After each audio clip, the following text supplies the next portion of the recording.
大家你们好，我名字是李林迪，很高兴跟你们在一起。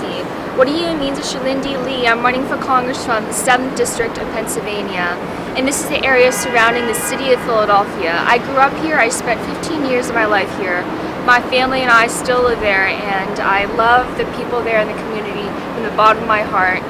America has given me so many opportunities and a beloved community and an education. In return, I will give it my whole entire life. So I look forward to learning more about all of you and sharing more about my story with each one of you. Thank you so much for this opportunity. So when you said that you spent 15 years here, that means New York City? No, within my district. I only spent a few months here working for a company in New York City. That's why I'm here. It's only temporary. So actually, today is, did you already announce that you're going to run for the Congress in Philadelphia? Yes, I announced about half a year ago. Half a year ago. So this time, so why are you in New York? Because I used to work here. I resigned from my job in May. It was just temporary. Oh, so you're Yes. temporarily living here, but you moved back to I Philadelphia. live permanently in Pennsylvania.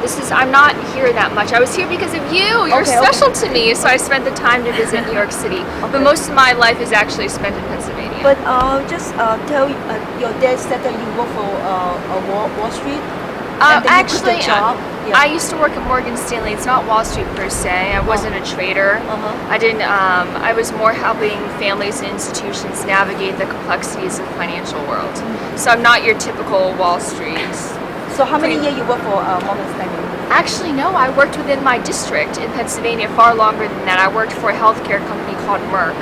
That's within the 7th District. I only spent a few months at Morgan Stanley.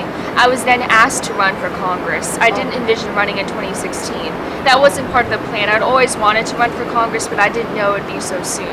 Why do you decide to run now? Do you think the opportunity is very mature right now, or no? Well, actually, there's so many reasons. Sometimes when you make a decision, you just feel so at peace and serenity fills your heart. I think there's so many stories that led me to my decision today. Oh my gosh, your smile makes me so happy just seeing your face brighten so day. But I crashed so many events because I knew I needed to meet the decision makers within Pennsylvania. One night, a few hours before my 24th birthday, I stumbled upon a party that I wasn't invited to in New York City. And those two men, I shared with them my story, my lifelong dream of running for Congress. And they said, why don't you run in 2016? When Hillary Clinton will likely be at the top of the ticket, and a lot of women will be coming out to vote. Why don't you take advantage of that Democratic wave?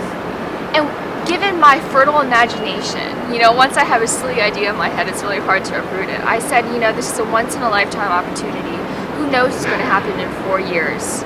So a few minutes before my 24th birthday, I at a party that I wasn't invited to, talking to two men that I didn't even know, one of whom ended up being Bill Clinton's personal friend and lawyer from Pittsburgh, and another person was a leader in the district. I decided to run for the United States Congress. I kind of felt like Cinderella. Instead of a pumpkin, I went home in a yellow taxi. And that was the beginning. But I had always known that I wanted to do this. I just didn't know when. And when the opportunity presents itself, it's just truly incredible how you just know. Democratic National Convention is going to be in Philadelphia. Hillary Clinton, a woman, is going to be running at the top of the ticket, likely. I don't know, who knows at this point, with Joe Biden and Bernie Sanders. And now I have a female senator also in the campaign, and then a female candidate. I'm a female candidate itself. I don't want to bore you with the details, but what I'm just trying to say is, this is my lifelong dream. And sometimes you just know it's such a powerful force that's propelling me. And it's not even just about me. There's so much pain and there's so much sorrow and suffering out there, but people aren't being heard. And I walked through, I know what it's like to live from paycheck to paycheck. My dad we lived on a salary of $40,000. It's 我爷爷姥姥从中国来养我的弟弟，然后是我和我妈妈和我爸爸。那时候我爸爸没有多少钱，我们在麻州 Massachusetts. I know what it's like to count pennies. 我知道，就是那个紧张的那种感觉。It's not good, and you need to have suffered to truly know how to serve, and we need to turn those moments of sadness and weakness into our strongest qualities. So since that you're so young, so a lot of people that do not have political experience, they will run for like school board or council member, start from there. So how come the first step is Congress? Right. Congress right now is so gridlocked and so broken that we need a fundamentally new kind of leadership. Just earlier today, I was reading about just throughout the 21st century, the Senate is at a standstill because the system is so full. It's insanity is electing the same kinds of people and expecting different results. We need to elect new kinds of leaders who know that compromise is what defines a democracy, not ideology. And there's so many issues that we need to face today. And, there's not going to be a harder worker for the American people. 我们是带着那个中国人的奋斗精神，是我爸爸妈妈可能给我最大的 It's the greatest heirloom. We work hard for it. 你看我们 when I go home, when I go to China and I talk with my cousins, I see them so diligently studying and working hard for their dreams. That's a spirit that we bring to America. That's why we need to do something about the immigration system. And there's so many issues that need to be dealt with. And also for the Chinese American community, there are 3. My good friend here would argue that there are 3.5 Chinese Americans within Congress. That's not nearly enough. We don't have enough representation. So Congressman's age requirement is 25, and right now it's 24. Do you think that I will be 26 actually in 2016. Yeah. So do you think that lack of experience at your young age will be a disadvantage of your campaign at this moment? As I said before, I'm going to turn every potential weakness into one of my greatest strengths. We need people to get excited about public service and politics again, to truly engage. There are too many people standing on the sidelines, not participating in the political system. But guess what? Politicians are human beings too, and that means they respond to incentives, right? If you vote for them, then they have to listen to you. If you vote, if they know that they have to pay attention to your vote, if they know that they have to win your vote, then they listen to your concerns. But Chinese people aren't voting enough. We're not coming in, we're not showing up at the polls. That's a problem. So we need to vote, we need to run for office, we need to support our candidates so we will have no more sherry shoes, that kind of situation. We're not going to face discrimination in the workplace. We need people to stand up for our community. We don't have enough of that. And I've walked in your shoes. I'm part of you. I'm one of you. I truly understand. So can you briefly introduce yourself? Background. Yeah, your background. Yeah. Work experience. I was born in Chengdu, Sichuan, Chengdu. My mom always tells me in China the province goes first, which is opposite, right? So I came to England when I was 3 years old and left after 2 years. I ended up washed ashore, landed in Connecticut, and then I went to Massachusetts, as I briefly mentioned earlier, and I spent the rest of my life in Pennsylvania. And that's just the basic overview of my life, but there's so many stories interwoven in between. But education and the opportunities America has bestowed upon me are gifts that I will never forget because they have shaped me every step of the way. I have been given forgiveness and kindness that I don't deserve. America is a land of second chances. America is a land of new beginnings. We need to make that available for generations to come. So you think that American dream is not as easy to achieve? So many people are working hard, playing by the rules, but they're still not getting ahead. And that makes people cynical and so discouraged. Let's change that. Let's make it so that there's cause and effect. You work hard, you can achieve the American dream. But that's not, the link is broken right now, it's frayed. So can you briefly introduce your district, 7th district? 7th district. Are there a lot of Chinese American living there, or? About 2 to 3% are Asian Americans. But we are actually, the immigrant population is growing in my district. It is largely working class. I grew up in a public school environment, so I know the district in and out. I know every twig of the tree. I know every blade of grass. My brother is actually a 15-year-old who goes to school in the district right now. So we have a tremendous age gap. And it's a beautiful place. As I mentioned, it doesn't cover any part of Philadelphia. It's just the area surrounding the city. So and it's also a very college town, so it's a very young town. It includes colleges like Bryn Mawr, if you've heard of it, Haverford College, Swarthmore's on the edges. We also have Villanova University, which is known for its basketball. You mentioned you graduated from Princeton, and what is your classmates, your friends from college reaction when you told them that you are going to run for Congress?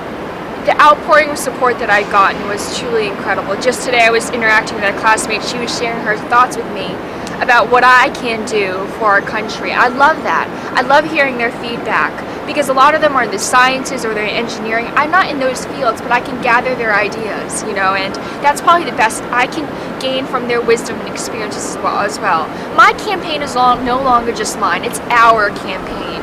My victory is not just mine, it's our victory, and I think they truly understand that. Everyone has a stake in this campaign. I want this to be as inclusive and as all-encompassing as possible. It's our collective dream. I know you... 那个我们的立场都是中立的啊。你要是当选，你怎么样 represent 我们 Chinese American？ Right, I briefly mentioned that I want to make it so that we are no longer known as the Chinese Americans. I want us to seamlessly integrate into the wider and beautiful American society. Let us be Americans. Let us no longer be marginalized. I want people to see how much we have to offer. We have such a meaningful legacy. Look at our 1,000-year civilization. All the geniuses, all the gifts, all the inventions that we've offered to the wider civilization. We have made so many contributions to America at large. We can do that in the public service arena as well, but someone has to stand up and do that first. And each crack that I make in the bamboo ceiling, or the glass ceiling in my case, it will make it so much easier for all the Chinese Americans to come. I've gotten so many letters and even phone calls from Chinese Americans saying thank you for doing this. I know it's not easy, but now I'm thinking maybe I can do this too.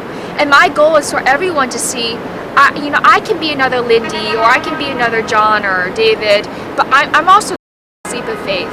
I'm no longer just a stranger in a foreign land. I'm also an American. I know raising money is not easy, and it's very important for a campaign. So what are your strategies in raising money? And can you introduce your team that you campaign? Sure, and I think it's one of the most difficult aspects of the campaign, especially for me, because I want my friends and supporters to know that I truly love and care about them, not because of their money. Okay, I love them because they're my friends and I respect them as people.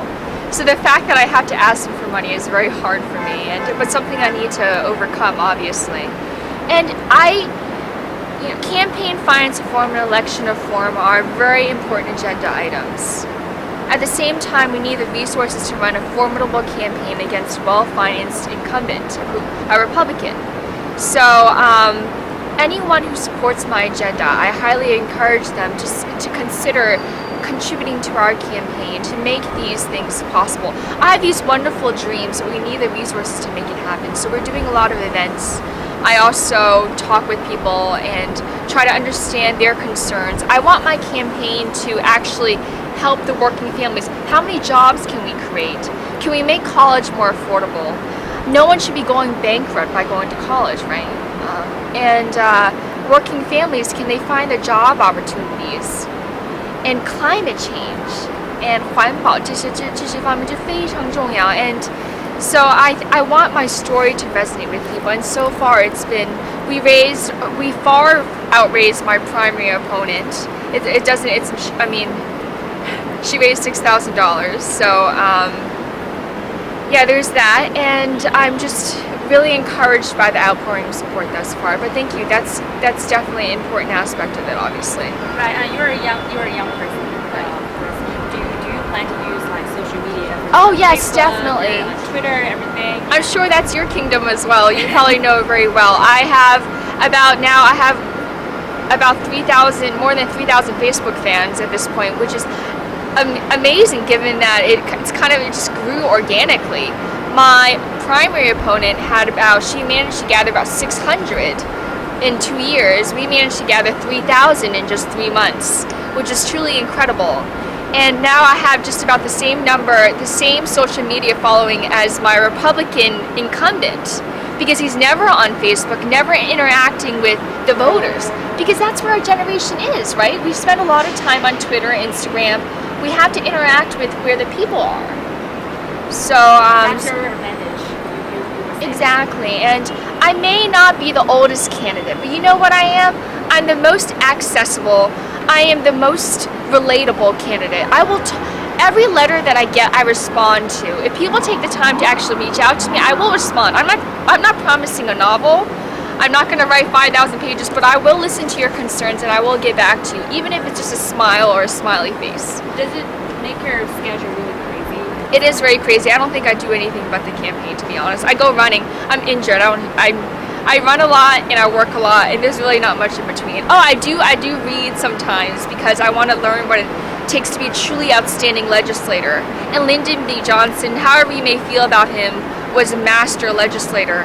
And I may be idealistic, but you know what? I also need to be very effective and very pragmatic, because that's how I can ram through the legislation that working families need.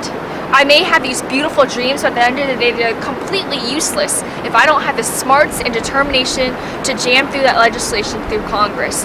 And that takes a lot of 就是孙武的孙子兵法的那种想法。So 因为 Lindy 我们有 Yes. 好多各种各样媒体 ，TV 的、Radio 的，然后 Print 的啊，看看其他媒体，有那新华社的，还有那 don't be shy, don't bite.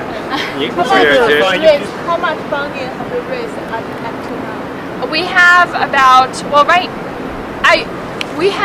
we're on track to have a very successful third quarter. Our first quarter from the middle of May to the end of June, I wasn't allowed to account for any funds after June 30th because it's a 3-month reporting period. So every 3 months I release my numbers. The second quarter, my first report, we raised $128,000 in 5 weeks. But now we far surpassed that. So we were quickening the pace in the second quarter. We're on track. And now more people are involved in the campaign. And yeah, so we're on track to have a successful quarter.